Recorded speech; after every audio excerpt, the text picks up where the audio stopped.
सदन कसाई, नाम सुना है? महाप्रभु जगन्नाथ जी के परम भक्त हुए श्री सदन कसाई।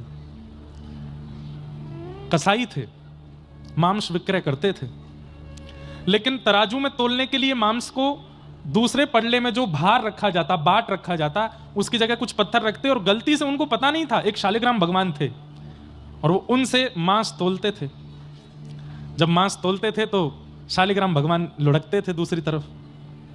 एक बार कोई साधु जा रहे थे, मुंह पे कपड़ा रख के, कसाई की दुकान है, तो कपड़ा रखते हुए गए, उनकी दृष्टि जैसी पड़ी, साधु तो इसलिए देखते हैं कि भाई इन जीवों का भी, इन पे भी भगवान कृपा करे जो बेचारे निर्दोष रूप से कट गए हैं। तो साधु की दृष्टि पड़ी तो उन्होंने देखा दूसरे पडले में तो मांस था, ये पर इधर वाले पडले में ऐसा क्यों लग रहा है कि शालिग्राम भगवान है, ये पत्थर समझ के इसने रख लिए हैं। साधु लौट करके आए, फिर से देखा शालिग्राम जी थे। उन्होंने कही भैया भैया ओ भैया देवता, तुम जो कर रहे हो ना ये तो पाप है ही, पर उससे भी बड़ा महापाप तुम ये कर रहे हो कि तुमने दूसरे पडला में ठाकुर जी धरे हैं। सदन कसाई भले ही कसाई थे लेकिन हृदय से बड़े सरल थे। महाराज जी मुझे पता नहीं था। बोले भगवान इनको हमें दे दो। महात्मा ले गए। कथा सबको पता है, मैं सूक्ष्म में जो मूल बात है उस पर आऊंगा, लेकिन थोड़ा सुना दूं, जिन्होंने नहीं सुनी वो सुन लो। सदन कसाई के यहां से ठाकुर जी को ले गए साधु महात्मा, लेकर के गए, पंचामृत अभिषेक किया, इत्र लगाया, चंदन लगा करके ठाकुर जी को तुलसी माला पहनाई, चांदी के सिंहासन पर विराजमान किया, 56 भोग लगाए। रात्रि में स्वप्न में ठाकुर जी आ गए और स्वप्न में आके ठाकुर जी बोले मेरो मन ना लग रहा। महात्मा बोले आपका मेरे घर मन नहीं लग रहा? बोले नहीं। कहां जाना है आपको? वृंदावन जाना है, जगन्नाथपुरी जाना है, बद्रीनाथ जाना, कहां जाना है आपको? कहां मन लगेगा? बोले मोए वही के पास जानो है, सदन कसाई के पास। तो साधु बोले कसाई है वो, निर्दोष निर्मम जीवों की हत्या करके उनका मांस बेचता है, उसके पास जाना है। ठाकुर जी बोले वो कैसा भी हो पर हृदय से बहुत सरल है, मुझे उसके तराजू में लुढ़कने में बहुत अच्छा लगता है, मुझे उसके पास छोड़े आओ। महात्मा बोले भगवान कुछ कृपा करो ना। ठाकुर जी बोले वो सदा के लिए सुधर जाएगा, तुम जाकर के जब उसको अनुग्रहित करोगे। महात्मा गए, शालिग्राम जी लेकर के आए तो सदन कसाई उठ गए। बोले भगवान और कुछ लेने आए हैं क्या? और कोई भी भगवान है क्या मेरे पास? बोले नहीं वो तो नहीं है, इनको वापस देने आए। बोले क्यों? बोले ठाकुर जी बोल रहे हैं तुम्हारे तराजू में उनको आनंद आ रहा है, अब तुम इनको रखो अपने पास। सदन कसाई के नेत्र सजल हो गए कि ठाकुर जी 56 भोग, चांदी का सिंहासन, नियमित सेवा, इत्र की सेवा, चंदन की सेवा छोड़ करके यहां बदबूदार कसाई खाने में मेरे लिए आ गए। सब छोड़ करके मेरे लिए ठाकुर जी आ सकते हैं, तो क्या मैं ठाकुर जी के लिए दुष्कर्म नहीं छोड़ सकता? उसी समय अपनी दुकान बंद कर दी और आज के बाद मैं कसाई खाने में नहीं रहूंगा। ठाकुर जी ने जब मेरे लिए सिंहासन छोड़ दिया, मेरे लिए सेवा छोड़ दी, मेरे लिए पवित्रता छोड़ दी, मैं ठाकुर जी के लिए अपवित्रता नहीं छोड़ सकता? छोड़ दिया। बंधुओं अगर ये विचार हर वो व्यक्ति करने लगे जिसके घर में ठाकुर जी की सेवा है, तो उसका घर ही मंदिर बन जाएगा।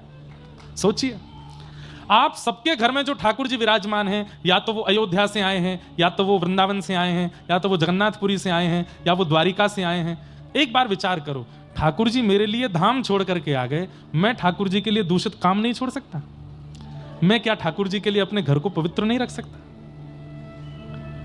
यशोदा मैया की गोद में पलने वाले ठाकुर जी मेरी गोद में बैठ के श्रृंगार करा रहे हैं, मैं इनके लिए शुद्ध नहीं हो सकता?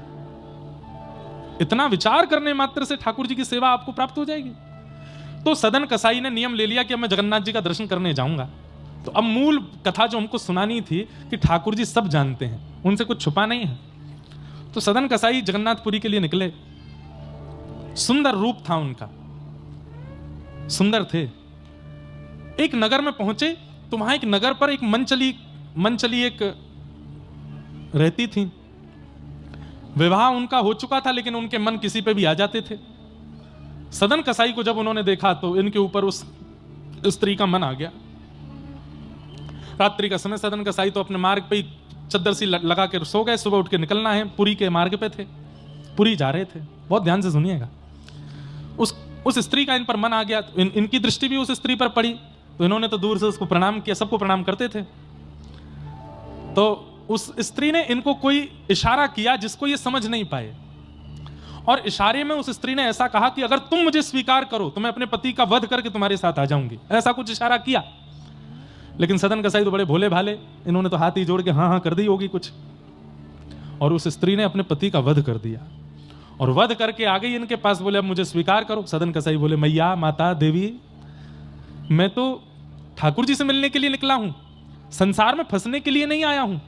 यदि संसार मेरी इच्छा होती तो मैं तुम्हें स्वीकार कर लेता, लेकिन ठाकुर जी मेरी इच्छा है, ठाकुर जी मेरी गति है, उनको छोड़ मैं ये संसार में नहीं पड़ना चाहता। आप मैया मुझे पुत्र मान लो, मुझे भैया मान लो, लेकिन मैं आपका पति नहीं बन सकता। अब वो स्त्री तो बोली अरे तेरी वजह से मैंने अपने पति के वध कर दिया। बोले सदन कसाई, तुमने मार दिया उनको? बोले हाँ। बोले मैंने इशारा तो किया था। बोले मुझे क्या पता कि तुम क्या इशारा कर रही हो। अब उस स्त्री ने पूरे नगर में हल्ला कर दिया कि इनके कहने पर और इसी ने ही मेरे पति को मरवाया है, ऐसा करके पूरा दुष्प्रचार कर दिया। सदन कसाई दुखी नहीं हुए, जगन्नाथ जी से बोले हे जगन्नाथ, एक बार इन नेत्रों को आप दिख जाते, फिर भले ये जीवन में ये सारे प्रमाद आ जाते तो मैं सह लेता। आपका दर्शन हुआ नहीं, आपके धाम आ नहीं पाया, आपका महाप्रसाद मिला नहीं, उससे पहले ये सारे षड्यंत्रकारी मुझको रोक रहे हैं। हे नाथ, एक बार दिख जाओ, फिर भले ही मेरे साथ कुछ हो जाए, मुझे चिंता नहीं, पर अभी मुझे दर्शन तो दे दो एक बार। राजा, जो उस नगर का राजा था, उसने सदन कसाई को बुलाया और कहा देखो, इस स्त्री ने जो आरोप लगाए हैं उससे तुम दोषी साबित होते हो, बताओ तुम्हें क्या दंड दिया जाए। जो तुमने किया है उससे मृत्यु दंड ही तुमको मिलना चाहिए। सदन कसाई बोले देखिए, मुझे मृत्यु दंड स्वीकार है, पर मैं एक कार्य के लिए निकला हूं, वो करके आ जाऊं, फिर मुझे मार दीजिएगा। तो जनता चिल्लाने लगी, जनता सबसे पहले समर्थन में आती है, नहीं नहीं नहीं नहीं, इसको मारना है, और हमने तो देखा था, इसने ही इशारे किए थे। सदन कसाई बोले तीसरा आदमी नहीं था वहां पे, फिर भी देखो सब राग में आलाप ले रहे हैं, हमने देखा था, हम इसके सबूत हैं, हम गवाह हैं, इसको मृत्यु दंड दो। राजा बोले भैया देखो, जिसको मृत्यु दंड देते हैं उसकी अंतिम इच्छा भी माननी पड़ती है, उसकी अंतिम इच्छा यह है कि मैं दर्शन कराऊं फिर मार देना। तो नहीं नहीं, आप ऐसे कैसे छोड़ तक, आप राजा हैं, हमको न्याय दिलाइए, हम इस अबला नारी के साथ में हैं, इसको न्याय मिलना चाहिए। राजा ने सदन कसाई को देखा, बोले भैया तेरी तरफ एक भी वोट नहीं है, अब क्या करूं मैं। सदन कसाई बोले एक काम कर दीजिए। बोले क्या? मुझे मृत्यु दंड लौटने पर दे दीजिएगा, पर अभी इन सबको संतोष हो जाए, मेरे दोनों हाथ काट दीजिए, आप मेरी दोनों भुजाएं काट दीजिए। राजा ने सब लोगों से कहा, बोले भैया ये भी छोटी बात नहीं है, कोई व्यक्ति अपनी भुजा आगे कर रहा है कि काट दीजिए, वो किसी काम का नहीं रह पाएगा जीवन भर, मृत्यु दंड भी इसको दे देंगे, लेकिन इसकी भुजा काट देते हैं। तो सब बोले हाँ भुजा काटो, कुछ तो करो करो, लेकिन दोनों भुजाएं काट दी सदन कसाई के। कोई दोष नहीं था उनका, निर्दोष। और बंधुओं, जब निर्दोषों को दंड दिया जाता है ना, तो फिर केस ठाकुर जी की अदालत में पहुंच जाता है, फिर ठाकुर जी देखते हैं। उस निर्दोष को चाहिए सबूत ना प्रस्तुत करे, प्रतीक्षा करे, ठाकुर जी लेके आएंगे सब कुछ। सदन कसाई के दोनों हाथ काट दिए। सदन कसाई रो तो रहे हैं, लेकिन प्रसन्नता में रो रहे हैं। किसी शुभ चिंतक ने आकर के पूछा, तुम्हारे दोनों हाथ काट दिए, तुम्हारे दोनों हाथ काट दिए, तुम फिर भी हंस रहे हो, तुम फिर भी प्रसन्न हो, क्यों? सदन कसाई बोले मैंने आज तक दर्शन तो नहीं किया, पर मैंने सुना है कि जिनके दर्शन मैं करने जा रहा हूं भुजाएं उनकी भी नहीं है, तो अब भुजाएं मेरी भी नहीं है, मैं ऐसे ही जाऊंगा। महाप्रभु जगन्नाथ की भी भुजा नहीं है, तो मुझे मन में आया कि मैं भुजा लेकर के कैसे अपने नाथ को देखने जाऊं, मैं भी बिना भुजा के हो गया। अब अच्छा है, नाथ और दास दोनों एक समान हो गए हैं, अब दर्शन में सुख मिलेगा। और सदन कसाई निकल पड़े। महाप्रभु जगन्नाथ जी छटपटा रहे हैं और प्रतीक्षा कर रहे हैं, कब आ जाए, कब मैं देखूं इस अपने प्रेमी भक्त को। जैसे ही जगन्नाथपुरी आने का समय, बिल्कुल नील चक्र दिखने लग जाए, समझ जाओ ये नीलाचल धाम आ गया है। जैसे ही नील चक्र दिखाई दिया, मंदिर का नील चक्र किलोमीटरों दूर से दिखाई दे जाता है जगन्नाथपुरी में। आहा, नृत्य करने लगे सदन कसाई, लेकिन इतना रक्त निकल चुका है कि शरीर में अब ताकत नहीं चलने की, तो कभी कभी बेहोश होकर गिर जाते हैं। 4-4 घंटे बाद होश आता है, फिर उठ के चलते हैं, फिर गिर जाते हैं। महाप्रभु जी से वहां सहन नहीं हो रहा। पुजारियों को अनुभव हुआ कि जगन्नाथ महाप्रभु अपनी वेदी पर हिल रहे हैं। एक पुजारी ने जाकर के प्रार्थना की, महाप्रभु जी आप उत्सुक लग रहे हैं, आप बड़े प्रसन्न लग रहे हैं, कोई आज्ञा हो तो हम सेवकों को आज्ञा कीजिए। तो महाप्रभु जी ने आज्ञा की, मेरा एक भक्त आया है और वो यहां तक पहुंचने में बड़ा दुर्बल हो रहा है, पालकी लेकर के जाओ, उसको लेकर के आओ, उसको बैठा करके लाओ। मेरा परम भागवत भक्त आया है, उसको लेकर के आओ। पुजारी बोले भैया देरी नहीं करो, जल्दी पालकी लेकर। अब पालकी लेकर के जगन्नाथपुरी के द्वार पर पहुंचे। वहां तो हजारों भक्त थे, ठाकुर जी ने ये तो बताया नहीं कि कौन सा भक्त। पालकी देख करके भक्त बोले भैया पालकी क्यों आई? बोले ठाकुर जी ने कहा है मेरा जो परम भक्त हो उसको इस पालकी में बैठा के लाना है। तो उन भक्तों में लड़ाई होने लगी। बोले मैं परम भक्त हूँ, दूसरा बोला नहीं तू नहीं, मैं हूँ। क्यों? मैं 500 किलोमीटर पैदल चल के आया। कोई बोला मैं दंडवती करता हुआ आ रहा हूँ, मैं परम भक्त हूँ। कोई बोला मैंने अन्न छोड़ दिया, मैं परम भक्त हूँ। पालकी पे चढ़ने वालों में लड़ाई होने लगी। दूर खड़े सदन कसाई बोले कोई तो बैठे पालकी पे, तो नाच से पहले उस परम भक्त का दर्शन हो जाएगा जिसके लिए ठाकुर जी ने पालकी भेजी है। मतलब भक्त को कभी यह अभिमान नहीं होता कि मैं भक्त हूं। अपने किसी नियम का, क्रम का यदि आपको अभिमान है कि मैं तो ये नियम करता हूं, मैं तो ये, तो आप समझ जाइए कि ठाकुर जी आपके लिए पालकी कभी भेज ही नहीं सकते। सदन कसाई की तरह हो जाए, वो अपने लिए सोच रहे मैं तो परम भक्त हूं ही नहीं, इनमें से कोई परम भक्त होगा, वो जब पालकी पे बैठ जाएगा तो अच्छा है, ठाकुर जी से पहले उस परम भक्त का दर्शन होगा। पर वहां इतनी लड़ाई हो गई कि पुजारियों को खाली पालकी लेके जाना पड़ा। जब पहुंचे तो महाप्रभु जी बोले हे तुम लेके नहीं आए? ठाकुर जी वहां तो घमासान मची है, सब लड़ रहे हैं, हम बैठेंगे पालकी पे, हम बैठेंगे पालकी पे। आपने परिचय तो बताया नहीं कि आपका जो भक्त है उसका हुलिया कैसा है, ये तो बता दो।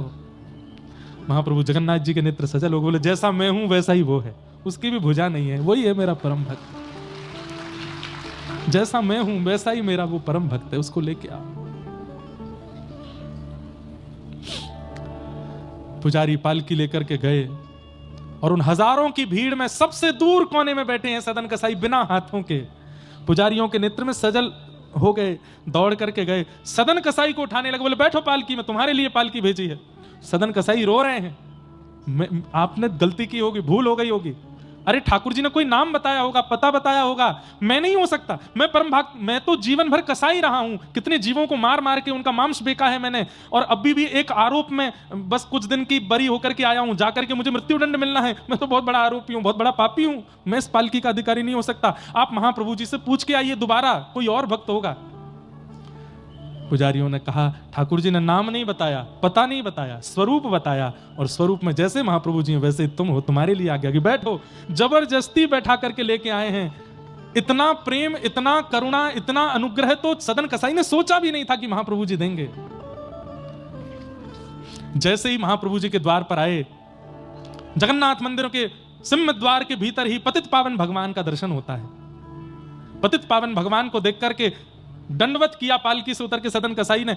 आज तक उनके मन में यह नहीं आया कि मेरे हाथ कट गए। सब लोग इधर देखो, ध्यान से सुनो। आज तक मन में नहीं आया मेरे हाथ कट गए, लेकिन आज जैसे ही प्रणाम किया तो प्रणाम करने पर ये भुजाएं उठ नहीं पा रही थीं। तब पहली बार मन में आया कि मेरी भुजा होती तो मैं अपने महाप्रभु जी को दंडवत साष्टांग प्रणाम करता, लेकिन भुजा तो नहीं है। अब बंद हो गया, लेकिन पहले जगन्नाथपुरी में नियम था, प्रत्येक दर्शनार्थी महाप्रभु जी को आलिंगन करते थे, सब जाकर के महाप्रभु जी को पकड़ते। यही सोचते जा रहे हैं सदन कसाई कि मैं आलिंगन करूंगा कैसे, आलिंगन के लिए तो भुजा चाहिए, मेरे पास तो भुजा है ही नहीं। महाप्रभु जी बाह पसार करके खड़े, मैं कैसे आलिंगन करूंगा। जैसे ही महाप्रभु जी के सामने पहुंचे, इसी ग्लानि में रोने लगे कि नाथ मेरी भुजा नहीं है, मैं आपको अपने अंक में कैसे भरूंगा। इस भावना से कटी हुई भुजा जैसे ही उठाई, तुरंत दोनों भुजाएं प्रकट हो गईं और महाप्रभु जी को आलिंगन कर लिया, हृदय से लगा लिया। मानो उन्होंने नहीं, महाप्रभु जी ने उनको हृदय से लगाया। सोचिए, निर्दोष थे वो, मृत्यु दंड चढ़ा है उनके ऊपर, लेकिन महाप्रभु जी ने कैसा प्रेम, कैसा उपकार, कैसा अनुग्रह किया। क्यों? कोई सफाई नहीं देनी पड़ी किनको, कोई सफाई नहीं देनी पड़ी यहां सदन कसाई जी को जाके कि मैंने अपराध नहीं किया, मैंने दोष नहीं किया, इसलिए मेरे हाथ काट दिए, जबरदस्ती का कुछ नहीं कहा है। मौन गए थे, क्योंकि महाप्रभु जी सब जानते हैं आपके जीवन में क्या चल रहा है, क्या नहीं चल रहा है। मत बताइए, ठाकुर जी को सब पता है उनको। उनके सामने तो निर्भाव से जाओ, निष्काम भाव से जाओ, कुछ नहीं चाहिए नाथ। बल्कि दुखी हो फिर भी ठाकुर जी के सामने जाके कहो हम बहुत सुखी हैं ठाकुर जी, हम बहुत प्रसन्न हैं, सब बढ़िया चल रहा है, आप बिल्कुल निश्चिंत रहें, हम बहुत बढ़िया से जीवन जी रहे हैं। ठाकुर जी प्रसन्न हो जाते हैं।